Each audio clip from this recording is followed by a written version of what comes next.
नमस्कार दोस्तों, स्वागत है आपका हमारे YouTube चैनल डाउट मित्रा पर। दोस्तों, आज हम पढ़ेंगे जीएस PYQ पार्ट 1। तो दोस्तों, शुरू करते हैं आज की क्लास। पहला सवाल है, निम्न राजनीतिक दलों को उनके स्थापना वर्ष से सही मिलान करें और सही कूट चुनें। दोस्तों, इस तरह के क्वेश्चन जो कि मिलान वाले आते हैं, इनको हमें सही से पढ़ना होता है और सही टिक करना होता है। देखने में तो ये बहुत आसान लगता है, लेकिन कभी कभी गलती हो जाती है। तो देखते हैं क्वेश्चन क्या है। तो पहला है, अखिल भारतीय तृणमूल कांग्रेस का गठन कब हुआ था। तो इसकी स्थापना जो होती है दोस्तों 1998 में होती है, अर्थात ए का तो हो जाएगा 4, ए का हो जाएगा 4। और बहुजन समाज पार्टी इसकी स्थापना होती है 1994 में, दो का डी का हो जाएगा 1। और भारतीय जनता पार्टी इसका गठन होता है 1980 में, सी का हो जाएगा 2 और डी का हो जाएगा 3। साम्यवादी दल का गठन जो कि मार्क्सवादी है 1964 में होता है। तो इसका सही उत्तर हो जाएगा 4 1 2 3, 4 1 2 3। ऑप्शन नंबर सी इसका सही उत्तर होगा। दोस्तों, आइए देखते हैं और जो भारत में संगठन है उनका स्थापना वर्ष क्या क्या है। तो भारतीय राष्ट्रीय कांग्रेस अर्थात INC का गठन जो होता है वो 1885 में होता है और ये भारत की सबसे पुरानी पार्टी है। और इसके बाद गठन होता है श्रोमणी अकाली दल अर्थात SAD, इसका गठन होता है 1920 में। तो 1920 में इसका गठन होता है। और फिर आती है CPI, communist party of India, 1925 में इसका गठन होता है। फिर इसके बाद आती है DMK का गठन होता है 1949 में, 1949 में इसका गठन होता है। इसके बाद AIADMK, इसका गठन होता है 1972 में। फिर इसके बाद बिहार की पार्टी जो कि RJD है, RJD का गठन होता है 1997 में, इसका गठन होता है 1997 में। और फिर JDU का गठन होता है 1999 में। JDU के बाद शिवसेना जो कि महाराष्ट्र की पार्टी है, इसका गठन होता है 1966 में। शिवसेना का गठन होता है 1966 में। तो देखिए दोस्तों, एक ही सवाल से हमने कितने सवालों को एक साथ हल कर लिया है। अब इससे संबंधित कोई भी क्वेश्चन आएगा आप इसको आसानी से कर देंगे। आइए देखते हैं अगला सवाल। अगला सवाल है, संविधान सभा की प्रांतीय संविधान समिति का अध्यक्ष कौन था। दोस्तों, हमें पता है कि संविधान सभा का गठन जो होता है वो कैबिनेट मिशन पर आधारित होता है। इसके कैबिनेट मिशन के आधार पर ही इसका गठन होता है, जो कि 1946 में इसका गठन किया जाता है। तो संविधान सभा का गठन हमें पता है 1946 को किया जाता है और इसकी पहली बैठक जो होती है वो 9 दिसंबर 1946 को होती है। इस सभा की कई समितियां थी जो संविधान निर्माण का कार्य कर रही थीं, जिनमें से कुछ प्रमुख समितियां इस प्रकार से हैं कि संघीय संविधान समिति, पहली जो है वो संघीय संविधान समिति, इसके जो अध्यक्ष थे वो जवाहरलाल नेहरू थे। जो संघीय संविधान समिति थी इसके अध्यक्ष जवाहरलाल नेहरू थे। जबकि प्रांतीय संविधान समिति जो कि प्रांत स्तर पर थी, उसके जो अध्यक्ष थे वो सरदार वल्लभ भाई पटेल थे, अर्थात इसका ऑप्शन बी जो हो जाएगा वो सही हो जाएगा। एक समिति थी प्रारूप समिति। जो प्रारूप समिति थी इसके अध्यक्ष जो थे वो BR अम्बेडकर थे और ये सबसे महत्वपूर्ण समिति थी पूरे संविधान सभा में। सबसे महत्वपूर्ण समिति यही समिति थी प्रारूप समिति, जिसके अध्यक्ष जो थे वो BR अम्बेडकर थे, भीमराव अम्बेडकर थे। एक समिति है संविधान सभा की जो थी समिति, जिसका नाम था संचालन समिति। इस संचालन समिति के अध्यक्ष जो थे वो राजेंद्र प्रसाद थे। संचालन समिति के जो अध्यक्ष थे वो राजेंद्र प्रसाद थे। राजेंद्र प्रसाद जो थे वो देशीय रियासत समझौता समिति के भी अध्यक्ष थे और संविधान सभा के ये स्थायी अध्यक्ष भी थे। तो ये कई समिति के अध्यक्ष थे, बल्कि पूरे संविधान सभा के भी ये अध्यक्ष थे। देशीय रियासत समिति के अध्यक्ष भी राजेंद्र प्रसाद थे और संचालन समिति के अध्यक्ष भी राजेंद्र प्रसाद थे। और अगली समिति है, एक तो ये संचालन समिति होगी जिसके अध्यक्ष राजेंद्र प्रसाद हुए, एक हो गई हमारी कार्य संचालन समिति जिसके अध्यक्ष थे KM मुंशी जी कार्य संचालन समिति के अध्यक्ष थे। और एक थी संघ शक्ति समिति के अध्यक्ष और संघीय संविधान समिति के अध्यक्ष, इन दोनों के अध्यक्ष जवाहरलाल नेहरू थे। फिर झंडा समिति के अध्यक्ष JB कृपलानी, मूल अधिकार एवं अल्पसंख्यक समिति ये सरदार वल्लभ भाई पटेल और देश रियासत समझौता समिति के अध्यक्ष राजेंद्र प्रसाद ही थे। तो अगला सवाल है हमारा। अगला सवाल है, राज्य विधान परिषद के संबंध में निम्नलिखित कथनों में से कौन सा सत्य नहीं है। तो विधान परिषद के संबंध में देखते हैं इन कथनों में से कौन सा कथन गलत है। हमें गलत कथन चुनना है। पहला कथन है, इसका कार्यकाल 6 वर्ष का होता है। तो पूछा है कि विधान परिषद का कार्यकाल 6 वर्ष का होता है क्या। यह पहला ही कथन जो होगा वो गलत हो जाएगा। विधान परिषद का जो कार्यकाल होता है वो इसका कोई कार्यकाल नहीं होता है, बल्कि यह एक स्थायी सदन है। विधान परिषद जो है एक स्थायी सदन है, तो इसका कोई कार्यकाल नहीं होता है, अर्थात इसका पहला ही ऑप्शन सही हो जाएगा, जो कि हमें गलत ढूंढना था। बाकी 3 सही कथन होंगे। तो देखते हैं अगले कथन क्या है। यह एक स्थायी सदन है, बिल्कुल सही है। विधान परिषद की कुल सदस्यों में से विधान परिषद के कुल सदस्यों में से 1/6 सदस्य राज्यपाल द्वारा मनोनीत किए जाते हैं, यह भी सही है। जो विधान परिषद के कुल सदस्य होते हैं उनमें से 1/6 सदस्य जो है वो राज्यपाल मनोनीत करता है। विधान परिषद सदस्य है तो न्यूनतम आयु सीमा जो है वो 30 वर्ष है, यह भी हमारा सही कथन है। विधान परिषद के लिए जो है वो न्यूनतम 30 वर्ष है, जबकि विधानसभा के लिए जो है वो न्यूनतम 25 वर्ष है। तो और इसके जो विधान परिषद के सदस्यों का कार्यकाल होता है वो 6 वर्ष का होता है, ना कि विधान परिषद का कार्यकाल 6 वर्ष का होता है। यह पॉइंट भी आप नोट कर लीजिएगा। और विधानसभा के सदस्यों का कार्यकाल तो हमें पता ही है 5 वर्ष का होता है। अगला सवाल देखते हैं। अगला सवाल क्या है? अगला सवाल है हमारा,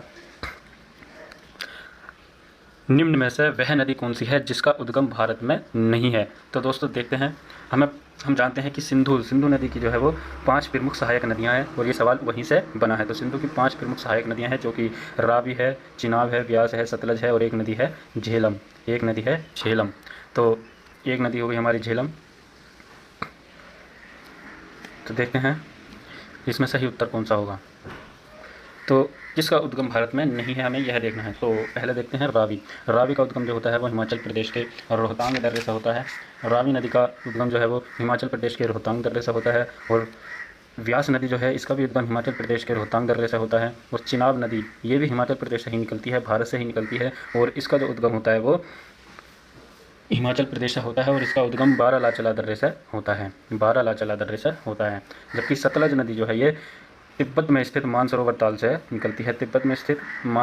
से निकलती है। और मानसरोवर झील के राकस ताल से यह निकलती है। जबकि जो सिंधु नदी है यह भी भारत से नहीं निकलती है। जो सबसे बड़ी नदी है इसमें, जो सिंधु नदी है उसका उद्गम स्थल जो है सिंधु का वो है मानसरोवर ताल से ही निकलती है, लेकिन चेमा युंगडुंग ग्लेशियर से वो निकलती है। झेलम जो है इसका उद्गम स्थल जम्मू कश्मीर में है और शेषनाग झील से ये निकलती है। जम्मू कश्मीर के शेषनाग झील से ये निकलती है। तो देखा दोस्तों आपने, एक ही सवाल में हमने सिंधु नदी और उसकी सहायक नदियों से संबंधित सभी क्वेश्चन कर लिए हैं और उनके उद्गम स्थान के बारे में भी हमने चर्चा कर ली है। अगला सवाल है, निम्न में से कौन सा विकल्प पृथ्वी की सतह से शुरू होकर वायुमंडल की परतों का सही क्रम है? तो हमें देखना है कि पृथ्वी के वायुमंडल में जो निचली परत से ऊपरी परत तक सही क्रम क्या होगा। तो वायुमंडल को हमने कई परतों में विभाजित किया है। तो देखते हैं कौन सी परत में क्या है। तो सबसे पहले यानी कि सबसे निचली परत में तो होगा हमारा क्षोभमंडल, बिल्कुल सही है। क्षोभमंडल के बाद आता है समताप मंडल, फिर उसके बाद आता है मध्यमंडल, फिर उसके बाद आता है तापमंडल और फिर अंत में आता है बहिर्मंडल। तो उसके अंत में आता है बहिर्मंडल। दोस्तों कभी कभी क्वेश्चन इस तरह से बन जाता है कि बताइए पृथ्वी की जो है वो सभी मौसमी घटनाएं किस वायुमंडल की किस परत में होती हैं। तो ये जो मौसमी घटनाएं होती हैं वायुमंडल की क्षोभमंडल में होती हैं और समताप मंडल में जो है तापमान समान रहता है, जो कि हवाई जहाज़ों के उड़ने के लिए एक अनुकूल वातावरण यहाँ पर उपलब्ध होता है। और मध्यमंडल का तापमान सबसे न्यूनतम होता है सभी वायुमंडलीय परतों के मुकाबले। तो अगला क्वेश्चन है तुलुव वंश की स्थापना किस शासक द्वारा की गई थी? तो तुलुव वंश, तो दोस्तों विजयनगर साम्राज्य में जो है वो 4 प्रमुख वंशों ने शासन किया था, जिनमें से तुलुव वंश भी एक वंश था। तो विजयनगर साम्राज्य की स्थापना जो होती है वो 1336 में होती है। 1336 ईस्वी में हरिहर बुक्का नामक 2 भाइयों ने इसकी स्थापना की थी, जिसमें हरिहर प्रथम प्रमुख माना जाएगा। तो ये तो बिल्कुल नहीं होगा इस प्रश्न का उत्तर कि तुलुव वंश की स्थापना किसने की थी। तो विजयनगर साम्राज्य के जो 4 वंश थे, जिनमें सबसे प्रथम पहला वंश था वो संगम वंश था, उसके बाद आया सुलुभ वंश, उसके बाद आया तुलुव वंश, फिर उसके बाद आया अराविडु वंश। तो संगम वंश की स्थापना जो करते हैं वो हरिहर बुक्का करते हैं। फिर सुलुभ वंश की स्थापना जो है वो नरसिंह सालुव करते हैं। तो सुलुभ वंश की स्थापना नरसिंह सालुव करते हैं और तुलुव वंश की स्थापना जो है वो वीर नरसिंह करते हैं। तो इसका सही उत्तर होगा तुलुव वंश की स्थापना कौन करते हैं? वीर नरसिंह करते हैं। और अराविडु वंश की स्थापना जो है वो तिरुमल करते हैं।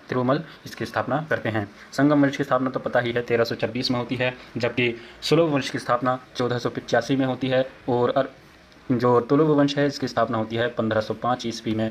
और ये अराविडो वंश जो है इसकी स्थापना होती है 1570 के आसपास। तो इनके स्थापना वर्ष के साथ साथ कृष्णदेव, दोस्तों कभी कभी जो है क्वेश्चन इस तरह से बन जाता है कि कृष्णदेव राय किस राजवंश का जो था वो शासक था। विजयनगर साम्राज्य में कृष्णदेव राय किस राजवंश से संबंधित था? तो जो कृष्णदेव राय था वो तुलुवा वंश से ही संबंधित था।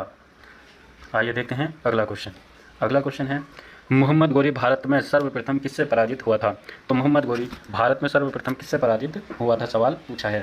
तो दोस्तों हम क्या सोचते हैं कि मोहम्मद गोरी पृथ्वीराज चौहान से 2 युद्ध लड़ा था, तराइन का प्रथम और तराइन का द्वितीय, जिसमें प्रथम युद्ध में जो है ये दोस्तों, जो प्रथम युद्ध में जो है ये पृथ्वीराज चौहान से हार जाता है।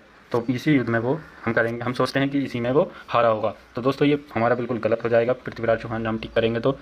क्यों? क्योंकि मोहम्मद गोरी जो है इससे पहले भी भारत में युद्ध लड़ चुका था, जो कि वह लड़ा था 1178 में। 1178 में गुजरात के पाटन में वह युद्ध लड़ा था। गुजरात के पाटन में वह वहाँ के शासक भीम द्वितीय से युद्ध लड़ता है और बुरी तरह हार जाता है। तो मोहम्मद गोरी की जो पहली भारत में हार थी वो भीम द्वितीय के द्वारा हुई थी, जो कि गुजरात के पाटन में वह यह युद्ध हारा था। इसके बाद जो है उसके युद्ध पृथ्वीराज चौहान से होते हैं, जो कि 1191 में और 1192 में होते हैं। 1192 में होते हैं 1192 में होते हैं। ये तराइन का पहला युद्ध है और ये तराइन का प्रथम युद्ध है। पहले युद्ध में पृथ्वीराज चौहान मोहम्मद गोरी को बुरी तरह से हरा देता है, जबकि दूसरे युद्ध में जो है पृथ्वीराज चौहान हार जाते हैं। क्यों हार जाते हैं? क्योंकि इनका जो एक प्रमुख साथी था या सेनापति या जो भी था, जयचंद उसका नाम था, वो इनको धोखा दे देता है। तो जयचंद की सहायता से मोहम्मद गोरी यह तराइन का द्वितीय युद्ध जीत जाता है। फिर आता है 1194 में मोहम्मद गोरी चंदावर के युद्ध में जो है इस जयचंद को भी हरा देता है। तो इस तरह मोहम्मद गोरी जो है वो भारत में मुस्लिम शासकों की नींव डालता है, मुस्लिम शासन की नींव डालता है। तो आइए देखते हैं अगला सवाल। अगला सवाल है, राष्ट्रीय मानवाधिकार आयोग के संबंध में निम्नलिखित कथनों पर विचार करें और सही विकल्प चुनें। तो मानवाधिकार आयोग का गठन जो होता है दोस्तों वो 12 अक्टूबर 1993 को इसका गठन होता है। 12 अक्टूबर 1993 को मानवाधिकार आयोग का गठन होता है। तो देखते हैं कथन क्या है। यह केवल 1 वर्ष से कम समय में घटित मानवाधिकार उल्लंघन के किसी मामले की जांच कर सकता है। तो राष्ट्रीय मानवाधिकार आयोग जो है वो 1 वर्ष से कम समय में घटित मानवाधिकारों के उल्लंघनों की जांच कर सकता है। यह कथन बिल्कुल सही है। इसके अध्यक्ष का और सदस्यों का जो कार्यकाल है वो 3 वर्ष या 70 वर्ष की आयु होता है, यह भी सही है। तो इसके सदस्य या अध्यक्ष का कार्यकाल जो होता है वो 3 वर्ष का होता है, और यदि 70 वर्ष की आयु उनकी कार्यकाल के दौरान ही हो जाती है तो उनका कार्यकाल समाप्त माना जाएगा। अर्थात दोनों कथन सही हैं। तो दोनों कथन सही हैं, इसका सही उत्तर हो जाएगा ऑप्शन सी, दोनों कथन सही हैं। अगला सवाल है दोस्तों, बैकग्राउंड में बहुत शोर हो रहा है यहाँ पर, क्षमा चाहूँगा। मैं आज सुबह वीडियो बना रहा था पहली बार, तो बहुत शोर आ रहा है इसमें, इसके लिए मैं आपसे क्षमा मांगता हूँ। तो देखते हैं अगला सवाल। निम्नलिखित में से किस नदी का उद्गम स्थल जो है वो मैकॉल का पठार नहीं है? तो मैकॉल का पठार दोस्तों हमें पता है, मैकॉल के पठार की सर्वोत्तम चोटी जो है वो अमरकंटक है। अमरकंटक जो है इसकी सबसे ऊंची चोटी है। अब इस अमरकंटक से जो है 3 प्रमुख नदियां निकलती हैं, जो कि इसके अलग अलग दिशाओं से निकलती हैं। तो इसके जो उत्तरी क्षेत्र है यहाँ से निकलती है अमरकंटक के उत्तरी भाग से निकलती है सोन नदी, और इसके दक्षिणी भाग से जो निकलती है वो महानदी निकलती है अमरकंटक चोटी के दक्षिणी भाग से, और इसके जो पश्चिमी भाग से निकलती है वो नर्मदा नदी निकलती है। तो इस तरह हम देखते हैं कि इसमें सोन भी है, नर्मदा भी है और महानदी भी है। गोदावरी अमरकंटक से नहीं निकलती है, तो इसका सही उत्तर हो जाएगा गोदावरी। गोदावरी जो है हमारी वो महाराष्ट्र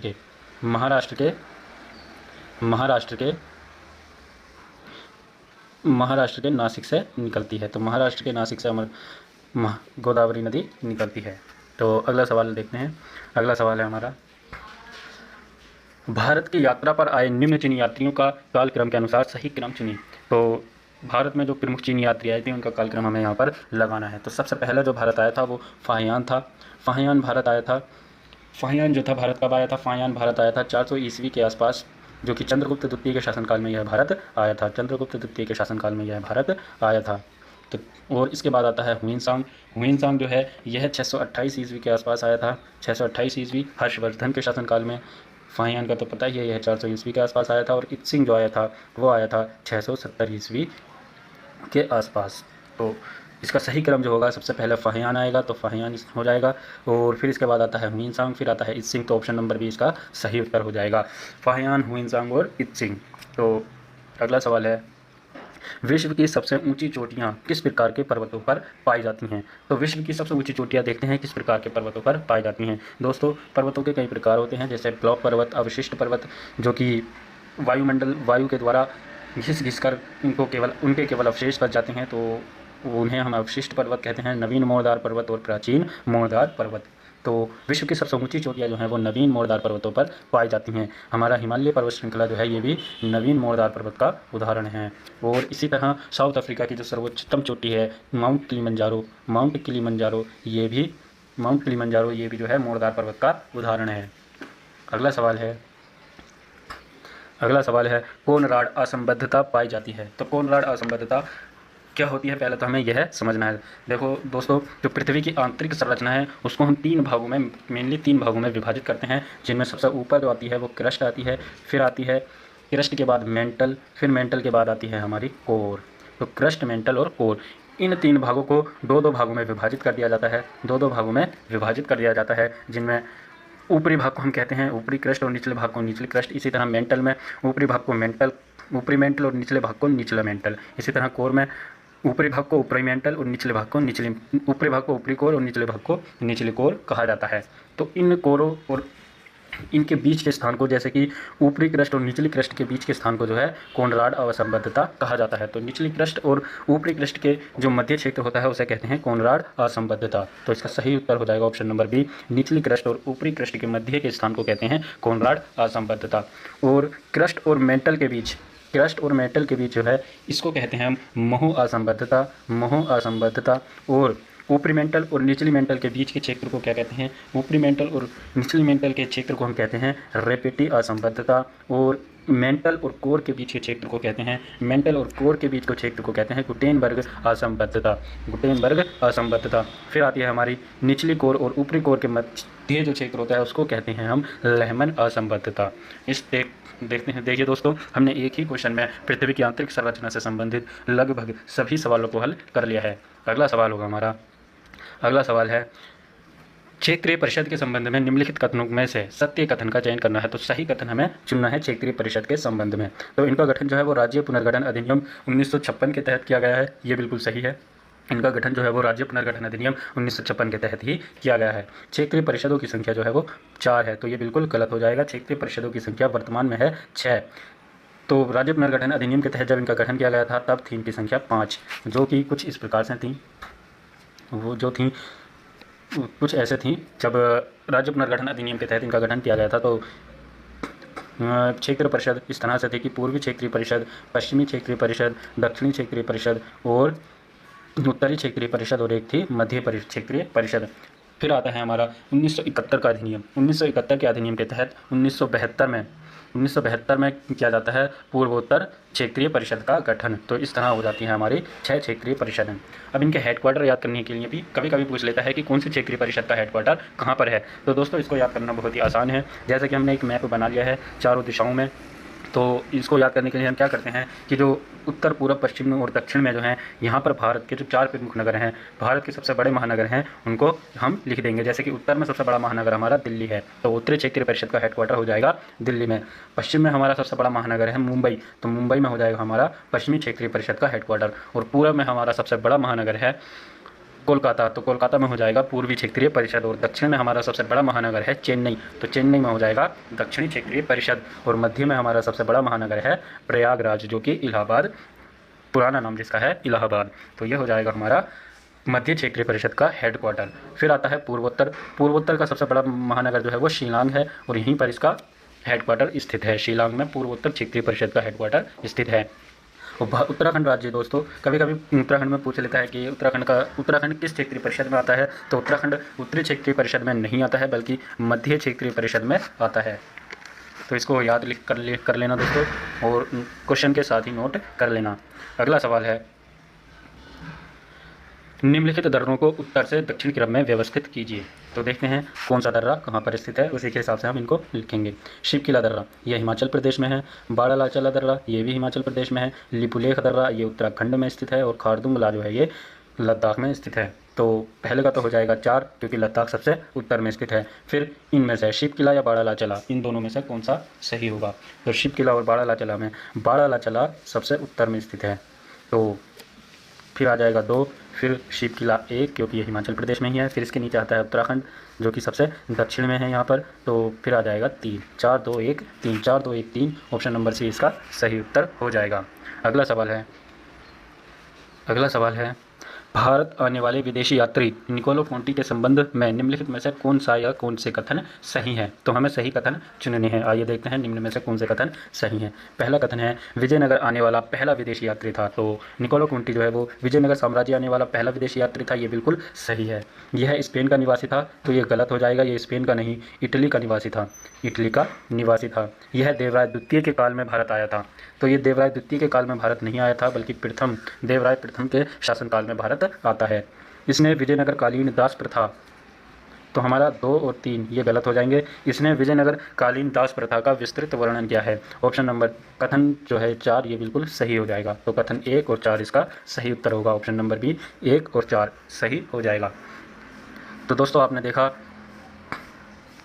देखा आज जीएस के 15 महत्वपूर्ण सवालों को दोस्तों, और इनको हमने विस्तार पूर्वक इनसे संबंधित जो भी क्वेश्चन बन सकते थे हमने उनको भी इसी में बनाया है, इन्हीं क्वेश्चंस में बनाया है। तो दोस्तों हम उम्मीद करेंगे कि आपको यह वीडियो पसंद आई होगी। यदि वीडियो पसंद आई है तो इसको ज़्यादा से ज़्यादा शेयर करें और लाइक करें, अपने दोस्तों में भी इसको शेयर करें, और ऐसे ही वीडियोस देखने के लिए हमारे चैनल को सब्सक्राइब करें। थैंक यू दोस्तों।